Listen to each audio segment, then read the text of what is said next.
Good Morning Business, French Tech.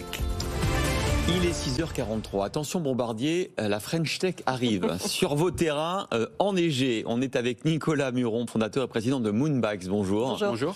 Alors, on va parler des motoneiges et avec cette innovation, c'est incroyable qu'on n'y ait pas pensé avant. On aurait dû, voyez encore une fois, Sandra, on n'a pas eu l'idée encore. penser avant et créer une start-up parce que vous créez le premier, on en parlait pendant la pub, il n'y en a pas pour l'instant, il n'y a pas de concurrent, le premier scooter des neiges électrique.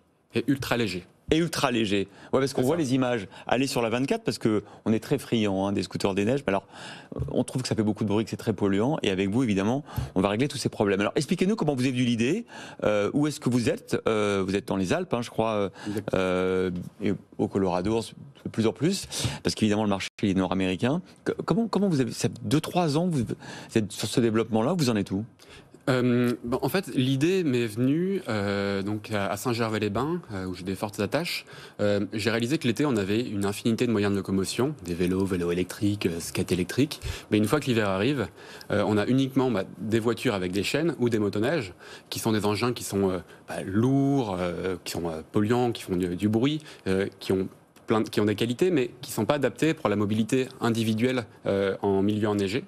Donc je me suis dit, tiens, il y a vraiment une opportunité de créer une machine qui soit 3 fois plus léger qu'une motoneige, qui soit sans émissions, donc pas de bruit. En montagne, c'est hyper important. Pas d'émissions de CO2, et vraiment qui soit accessible à tous. Et 3 heures d'autonomie en plus. Oui, ça va monter à 3 heures d'autonomie en fonction de la configuration. Et ils vont être fabriqués en France ? Exactement, ils sont déjà fabriqués dans les Alpes, dans les usines Bosch, à Marigné. Parce que vous avez testé il y a 2 ans, vous avez commencé à les mettre en station l'année dernière, et là, ça y est, vos flottes arrivent concrètement. Alors, dans quelle station ? C'est le Tignes, les Saisies, Courchevel ? Il y en a combien ? C'est ça, Tignes, l'année dernière, on a eu 5 stations, donc Tignes, Val d'Isère, les Saisies, Courchevel et Flaine.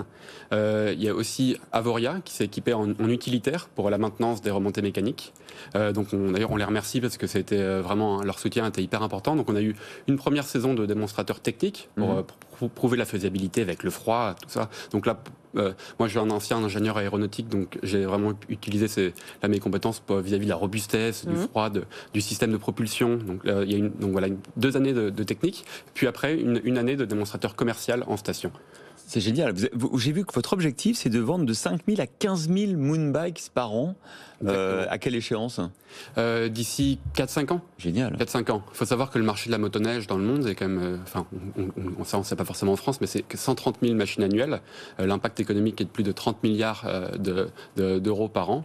Donc c'est quand même c'est une niche, mais une grosse niche quand même. Oui, parce qu'il faut quand même dépolluer les montagnes. On ne le sait peut-être pas, mais c'est quand même des zones où parfois les vallées font que c'est très pollué. Et alors, ce qui est très marrant, c'est que vous étiez dans les Alpes, vous venez de déménager dans le Colorado.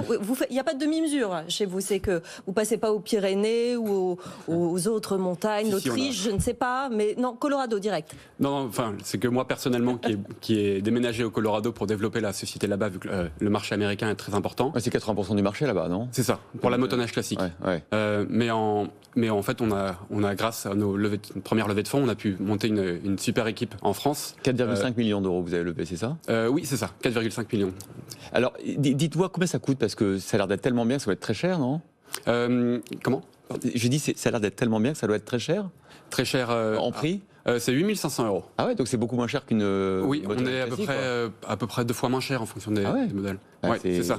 C'est dans la logique de démocratiser un peu la mobilité en milieu enneigé, en créant un produit plus accessible en termes de conduite, mais aussi en termes de prix. Bon, alors c'est évidemment vous vous adressez aux particuliers, mais surtout aux stations en termes de part B2B, B2C. Évidemment, c'est les stations qui vous intéressent quand même. Exactement. On a à peu près dans nos estimations moitié B2C, moitié B2B. À moitié quoi. B2C, c'est essentiellement en Europe du Nord, en Scandinavie et en Amérique du Nord.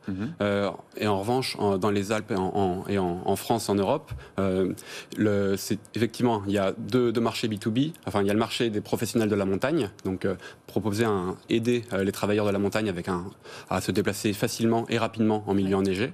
Mais il y a aussi un modèle de B2B2C qui est la location aux particuliers dans les stations pour diversifier l'offre l'offre des stations de ski. Ah, vous avez déjà 16 salariés. Vous avez quel âge, Nicolas Muron? J'ai 35 ans. 35 ans, et vous êtes ingénieur aéronautique. Oui. Fanat de montagne. Fanat de montagne. Et donc tout ça faisait que vous arriviez logiquement à ce produit donc qui est en phase de développement exponentiel maintenant. Quand vous êtes jeune chef d'entreprise, quels sont les obstacles que vous avez rencontrés, les surprises que vous avez éprouvées sur votre parcours? Les obstacles, c'était au début, on me prenait un peu pour un fou, à me dire mais pourquoi quelqu'un y aurait pensé avant, oui. les constructeurs de motoneige, les batteries, le froid, c'est incompatible avec la neige. Enfin, donc au début, j'avais un peu l'impression d'être un illuminé, à me dire mais effectivement, je vais peut-être me planter. Mais en fait, d'année en année, ça progressait.